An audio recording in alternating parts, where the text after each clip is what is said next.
नमस्कार, बहुत स्वागत है आपका इंडिया कनेक्ट में। मैं हूं आपके साथ शाहबाज खान। आज हिंदुस्तान के सदाबहार अभिनेता देवानंद की 12वीं पुण्यतिथि है। 3 दिसंबर 2011 को 88 साल की उम्र में लंदन में दिल का दौरा पड़ने से देवानंद का निधन हो गया। अपने जमाने में देव साहब की लोकप्रियता इतनी ज्यादा थी कि लड़कियां उनके पीछे पागल थीं। ब्लैक सूट में तो वो इतने हैंडसम लगते थे कि लड़कियां उनके एक झलक पाने के लिए बेताब रहती थीं। यही वजह थी कि देव साहब के सार्वजनिक जगहों पर काले रंग का सूट पहनने पर कोर्ट को बैन लगाना पड़ा था। हिंदुस्तान का स्टार अभिनेता खूबसूरती के पैमाने पर जितना खरा था, निजी जिंदगी में उतना ही एकाकी भी था। देवानंद की प्रेम कहानियां और उनकी शादीशुदा जिंदगी में कभी संपूर्णता नहीं रही। आज उनकी पुण्यतिथि पर आपको देव और सुरैया के प्यार की उस अधूरी कहानी से रूबरू कराते हैं जो उन दोनों की बेइंतहा मोहब्बतों के बावजूद अधूरी रह गई।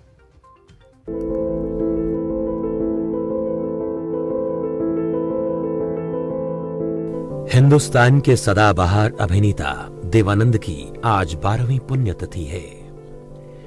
3 दिसंबर 2011 को 88 साल की उम्र में लंदन में दिल का दौरा पड़ने से देवानंद का निधन हो गया था। अपने जमाने में देव साहब की लोकप्रियता इतनी ज्यादा थी कि लड़कियां उनके पीछे पागल थीं।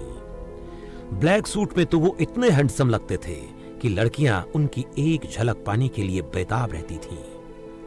यही वजह थी कि देव साहब के सार्वजनिक जगहों पर काले रंग का सूट पहनने पर कोर्ट को बैन लगाना पड़ा था। हिंदुस्तान का स्टार अभिनेता खूबसूरती के पैमाने पर जितना खरा था, निजी जिंदगी में उतना ही एकाकी। देवानंद की प्रेम कहानियां और उनकी शादीशुदा जिंदगी में कभी संपूर्णता नहीं रही।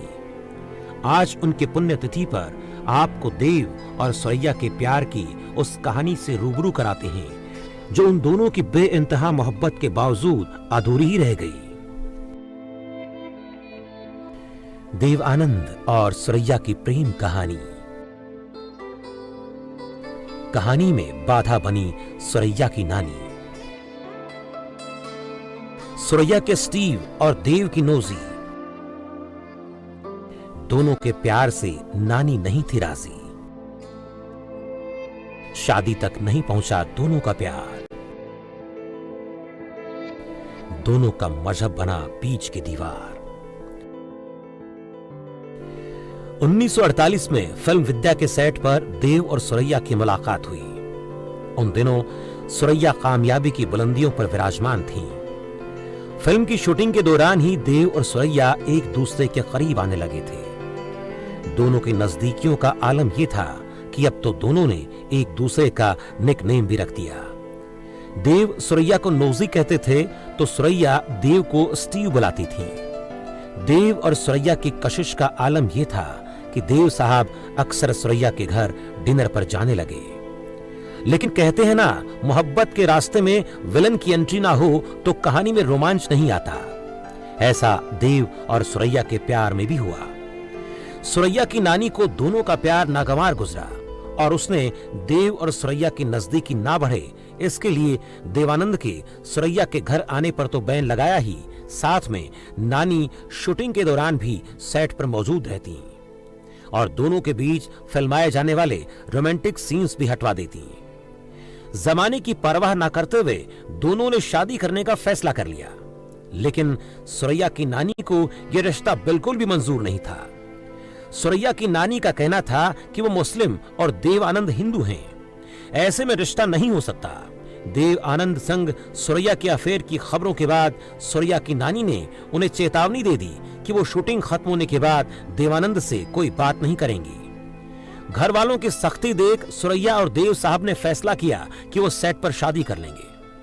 उन्होंने सेट पर असली पंडित को बुलाया और सीन के दौरान ही असली मंत्र पढ़ने शुरू हो गए।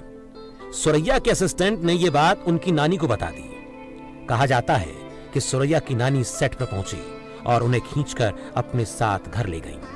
सुरैया की हिम्मत तब बिल्कुल जवाब दे गई जब उसकी नानी और मामा ने देव को जान से मारने की धमकी दे डाली थी, जिसके बाद सुरैया शादी के बंधन में बंधने का हौसला नहीं जुटा पाई और इस प्रेम कहानी पर हमेशा के लिए ब्रेक लग गया।